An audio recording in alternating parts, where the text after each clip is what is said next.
जो दिल से निकले और सीधा दिलों तक पहुंच गई। बॉलीवुड की दुनिया में एक ऐसा नाम जिसने अपनी गायकी और संगीत से करोड़ों दिलों को छुआ। जी हाँ, हम बात कर रहे हैं मशहूर गायक और संगीतकार अनु मलिक साहब की। कभी रोमांस, कभी जज्बात तो कभी देशभक्ति, अनु मलिक ने हर सुर को अपनी खास पहचान दी। उनकी आवाज, उनका जादू और उनका जुनून आज भी सबके दिलों पर राज करता है। तो आइए चलते हैं अनु मलिक की जिंदगी और उनके गानों की कहानियां, जिन्होंने उन्हें बना दिया संगीत का असली सितारा। लेकिन क्या आप जानते हैं, अनु मलिक के फादर खुद एक सिंगर थे, फिर भी उन्हें अपने जीवन में इतना संघर्ष करना पड़ा। आखिर क्यों? अनु मलिक का जन्म 2 नवंबर 1960 को मुंबई में हुआ। इनका असली नाम अनवर सरदार मलिक था। इनके पिता सरदार मलिक एक फेमस संगीतकार थे। हालांकि उन्हें वैसी सफलता नहीं मिली जैसी अनु मलिक साहब को मिली। 1940 के अपने करियर की शुरुआत में ही भारतीय हिंदी फिल्म जगत के संगीत निर्देशक और संगीतकार सरदार मलिक की आवाज हमेशा ही जादू करती रही। पंजाब के कपूरथला में जन्मे सरदार मलिक ने शुरुआती पढ़ाई पूरी करने के बाद संगीत के क्षेत्र में अपना कैरियर बनाना शुरू कर दिया। यूं तो सरदार मलिक 1940 के दशक से ही अपना संगीत निर्देशन की यात्रा पर निकल गए थे, लेकिन उन्हें पहला ब्रेक मिला 1951 में आए फिल्म स्टेज से। उन्हें इंडस्ट्री में पहचान 1953 आई फिल्म छोकर से मिली। इस समय बॉलीवुड में हर शख्स सरदार मलिक को जानने लगा। इस फिल्म के बाद उनके खेमे में औलाद, मन के आंसू, मेरा घर मेरे बच्चे, सारंगा, बचपन, महारानी, पद्मिनी, जंतर मंतर जैसी कुछ बेहतरीन फिल्में भी आईं। कुछ ही समय में सरदार मलिक जाने माने भारतीय संगीतकार और निर्देशक बन गए। साल आया 1961, फिल्म आई सारंगा। इसके गाने इतने मशहूर हुए कि मनोरंजन जगत में वह चर्चाओं का विषय बन गए। इस फिल्म के बाद हर कोई अपनी फिल्मों में साहब को निर्देशन के लिए बेताब होने लगा। उन्हें बैक टू बैक कई फिल्मों का ऑफर मिला, लेकिन उन्होंने फिल्मी जगत से दूरी बनाना शुरू कर दिया। कहा जाता है कि एक फिल्म के गाने की रिकॉर्डिंग के दौरान एक मशहूर गायिका और गीतकार के बीच कुछ मतभेद हुए और सरदार मलिक को नुकसान झेलना पड़ा। वह गीतकार फिल्म जगत पर दबदबा था। ऐसे में सरदार मलिक दोनों के बीच फंस गए और उन्हें इसका नुकसान झेलना पड़ा।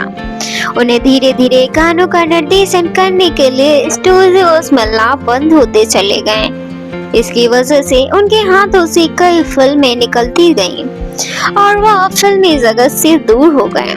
सरदार मलिक के निजी जीवन की बात करें तो उनकी पत्नी बिल्किस गीतकार हसरत जयपुरी की बहन थी। सरदार मलिक और बिल्किस के 3 बेटे हुए, अनु मलिक, जब्बू और अबू मलिक। उनके तीनों बेटे ही संगीत के क्षेत्र में अपना कैरियर बनाने के ठाने। हालांकि जब्बू मलिक और अबू मलिक वह मुकाम हासिल नहीं कर पाए जो मुकाम अनु मलिक ने हासिल किया। आज हम उन्हीं पे बात कर रहे हैं और इस वीडियो की चर्चा भी उन्हीं के कारण है। इसी तरह अनु मलिक को संगीत का माहौल घर से मिलना शुरू हो गया। अनु मलिक का रुझान देखकर उनके पिता भी उनका साथ देने के लिए आगे बढ़ते गए और उन्हें इस राह पर चलने के लिए प्रेरित किया। अनु मलिक ने संगीत की प्रारंभिक शिक्षा पंडित राम प्रसाद शर्मा से ली।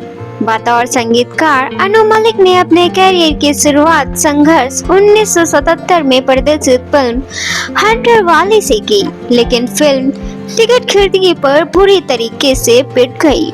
सरदार मलिक के पुत्र होने के बावजूद अनु मलिक फिल्म इंडस्ट्री में काम पाने के लिए संघर्ष करते रहे और सभी लोग देखते रहे कि उन्हें काम करने का अवसर ही नहीं मिला। फिर साल आया 1981। अनु मलिक साहब को निर्देशक हरमेश मल्होत्रा के फिल्म पूनम में संगीत देने का मौका मिला। पूनम ढिल्लो और राज बब्बर की मुख्य भूमिका वाली यह फिल्म टिकट खिड़की पर पूरी तरीके से फिर पिट गई। अनु मलिक फिल्म इंडस्ट्री में अपनी पहचान बनाने के लिए संघर्ष करते रहे। इसी दौरान उन्होंने आपस की बात, एक जान है, हम, मंगल पांडे, आसमान, राम तेरे देश में जैसी फिल्मों में संगीत दिया, लेकिन सारी फिल्में टिकट खिड़की पर बुरी तरीके से विफल साबित हुई। साल आया 1985। प्रदर्शित हुई फिल्म मर्द। अनु मलिक को संगीत देने का अवसर मिला। मनमोहन देसाई के बैनर तले बनी इस फिल्म ने सुपरस्टार अमिताभ बच्चन ने मुख्य भूमिका निभाई थी। इस फिल्म में अनु मलिक के संगीतबद्ध गीत मर्द तांगे वाला, मैं हूँ मर्द तांगे वाला, सुन रूबिया तुमसे प्यार हो गया, उमा शेरों वाली श्रोताओं के बीच काफी लोकप्रिय हुआ। फिल्म और संगीत की सफलता के बाद अनु मलिक बतौर संगीतकार फिल्म इंडस्ट्री में अपनी पहचान बनाने में कुछ हद तक कामयाब होने लगे। साल आया 1988। अनु मलिक के सिने करियर का अहम वर्ष साबित हुआ। 1988 में गंगा जमुना सरस्वती और जीते हैं शान से जैसी फिल्में प्रदर्शित हुई, जिनका संगीत श्रोताओं के बीच पसंद किया गया। अमिताभ बच्चन अभिनीत फिल्म गंगा जमुना सरस्वती यूं तो टिकट खिड़की पर कामयाब नहीं हो सके, लेकिन फिल्म के गीत साजन मेरा उस पार है श्रोताओं के बीच काफी लोकप्रिय हुआ। मिथुन चक्रवर्ती और संजय दत्त की मुख्य भूमिका वाली फिल्म जीते हैं शान से में अनु मलिक ने संगीत निर्देशन के साथ ही कुछ गानों में भी गाने गाए। ये बात और थी कि अनु मलिक संगीतकार नहीं बल्कि एक IPS ऑफिसर बनने का ख्वाब देख रहे थे।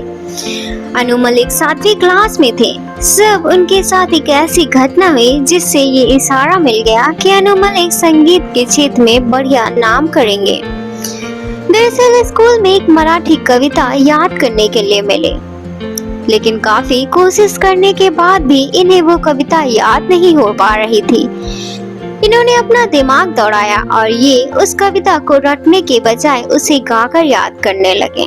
घर आकर अनु मलिक ने अपने पिता को यह बात बताई कि कैसे इन्होंने एक मराठी कविता को गाकर याद किया। फिर जब उन्होंने अपने पिता की गायकी वाले अंदाज से वो कविता उनके पिता ने सुनी तो उनकी धुन उसे बहुत पसंद आई। उन्होंने अनु मलिक से अखबार में लिखी खबरों को धुन पर गुनगुनाने को कहा। अनु मलिक साहब ने फिर कर दिखाया। इसके बाद सरदार मलिक साहब अनु जी को रोज अपने पास बैठाते और संगीत की बारीकियां सिखाने लगे। अनु मलिक को बचपन से ही संगीत की बारीकियां सीखने को मिलने लगी थी। साथ ही साथ उन्हें शायरी से भी लगाव छोटी उम्र से हो गया, और वो इसलिए क्योंकि नाम शायर और गीतकार हसरत जयपुरी इनके सगे मामू थे। अनु मलिक अपने मामू हसरत जयपुरी के बड़े फैन हुआ करते थे। जैसे जैसे अनु मलिक बड़े होते गए, संगीत में इनकी दिलचस्पी बढ़ती गई।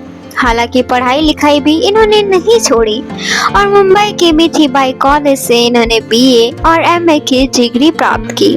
फिर शुरू हुआ अनु मलिक ने संगीतकार बनने का संघर्ष। अनु मलिक ने यह भी तय कर लिया था कि वे अपने पिता की राह पर नहीं चलेंगे। दरअसल अनु मलिक को लगता था कि बहुत शानदार संगीतकार होने के बावजूद उनके पिता सरदार मलिक को इसलिए काम नहीं मिला क्योंकि वो खुद से काम मांगने किसी के पास नहीं जाते थे। इसलिए अनु मलिक ने फैसला किया कि वो काम मांगने हर प्रोड्यूसर के पास खुद चलकर जाएंगे। वो अपना हारमोनियम लेकर निकल जाते और छोटे बड़े सभी प्रोड्यूसर से मिलते। लोग इनसे इनका संगीत तो सुनते थे लेकिन काम कोई नहीं देखता था। इसी दौरान नामी कॉमेडियन मोहन चोटी एक फिल्म बना रहे थे जिसका नाम था हंटर वाली। मोहन चोटी ने उस फिल्म के लिए अनु मलिक के पिता सरदार मलिक को साइन किया था। मोहन चोटी साहब के कहने पर अनु मलिक ने हंटर वाली 77 में एक गाना गाया। यूं तो उस फिल्म में कोई खास फायदा नहीं हुआ, लेकिन एक तरह से बतौर संगीतकार इनका करियर शुरू हो चुका था। संघर्ष के दिनों में गायक शैलेंद्र सिंह से अनु मलिक की दोस्ती हो गई और चूँकि बॉबी फिल्म के बाद साइलेंसिंग स्टार गायक बन चुके थे, तो एक दिन उन्होंने अनु मलिक को नामी प्रोड्यूसर हरमीश मल्होत्रा से मिलवाया। हरमीश मल्होत्रा ने अनु मलिक पर भरोसा जताया और इन्हें पूनम फिल्म का संगीत कंपोज करने की जिम्मेदारी दे डाली। पूनम फिल्म के कुछ गीत बड़े पसंद किए गए। इस वजह से हरमीश मल्होत्रा ने कुछ और फिल्मों के लिए म्यूजिक कंपोजर की हैसियत से अनु मलिक को साइन कर लिया। हरमीश मल्होत्रा से मिले इस सपोर्ट की वजह से अनु मलिक को फिल्म इंडस्ट्री के लोग जान पहचानने लगे। इसी दौरान अनु मलिक की दोस्ती हुई नामी प्रोड्यूसर FC मेहरा के बेटे राजीव मेहरा से। राजीव मेहरा को इनका संगीत बहुत पसंद था। एक दिन राजीव मेहरा अपने पिता FC मेहरा को अनु मलिक से मिलाने इनके घर ले गए। वहाँ FC मेहरा साहब के सामने अनु मलिक ने कई गाने गाए और फाइनली FC मेहरा ने अपनी फिल्म एहसान है हम के लिए म्यूजिक की जिम्मेदारी अनु मलिक साहब को दे दी। अनु मलिक ने उस फिल्म के लिए दिन रात मेहनत की, अपने हुनर का शानदार नजारा पेश किया और वो फिल्म सुपर हिट हो गई। अनु मलिक के कम सोच के लिए एक जान है हम के गाने खूब पसंद किए गए और इस फिल्म के बाद तो अनु मलिक की किस्मत बदलने शुरू हो गई। एक जान है हम के बाद अनु मलिक ने राजीव मेहरा के बड़े भाई उमेश मेहरा के फिल्म सोहनी महिवाल का म्यूजिक कंपोज किया। जी हाँ, वही सोमी महिवाल जिसमें सनी देओल और पूनम ढिल्लन लीड रोल में थी। सोनी महिवाल के बाद तो अनु मलिक इंडस्ट्री में और ज्यादा पॉपुलर हो गए और ये सोनी महिवाल फिल्म में दिया गया अनु मलिक का संगीत ही था जिसने उनके लिए एक ऐसे फिल्म का रास्ता खोल दिया जो अनु मलिक को इंडस्ट्री के एक ग्रेट म्यूजिक कंपोजर के लिस्ट में ले आई। सोनी महिवाल फिल्म हिट होने के बाद फिल्म इंडस्ट्री में अनु मलिक की डिमांड बढ़ी, लेकिन अनु मलिक की किस्मत बदली महान डायरेक्टर मनमोहन देसाई ने। मनमोहन देसाई ने अनु मलिक को अपने फिल्म मर्द के म्यूजिक कंपोजिशन के लिए जिम्मेदारी दे दी।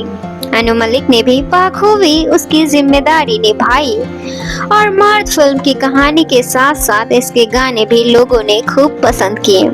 अनु मलिक रातों रात संगीत की दुनिया के सितारे बन गए। मर्द के बाद अनु मलिक ने अपने मनमोहन देसाई की गंगा जमुना सरस्वती और तूफान का म्यूजिक भी कंपोज किया। हालांकि ये फिल्म कोई खास कमाल नहीं कर सकी और इसके बाद एक बार फिर अनु मलिक मुश्किल वक्त शुरू हो गया। उनके पास फिर से काम की कमी हो गई। छोटे बजट की फिल्में आई लेकिन वो भी कम बजट की, लेकिन बड़े बजट के ऑफर्स पर ब्रेक लग गया था। मगर फिर जब साल 1993 में शाहरुख खान की बाजीगर फिल्म आई तो एक बार फिर से अनु मलिक साहब को अपना खोया हुआ रुतबा वापस मिल गया। बाजीगर फिल्म के लिए अनु मलिक को उनका पहला फिल्म फेयर अवार्ड मिला और फिर उन्होंने एक से बढ़कर एक फिल्मों के लिए म्यूजिक कंपोज करना शुरू कर दिया। साल 2001 में आई JP दत्ता के फिल्म रिफ्यूजी के लिए अनु मलिक को नेशनल फिल्म अवार्ड से भी सम्मानित किया गया। अनु मलिक साहब कई टीवी शोज में जज के रूप में भी नजर आते रहे हैं। कुछ इस तरह रहा है अनु मलिक साहब का कैरियर। अगर आपको वीडियो पसंद आया हो तो do like, share and comments on video and don't forget to subscribe my channel.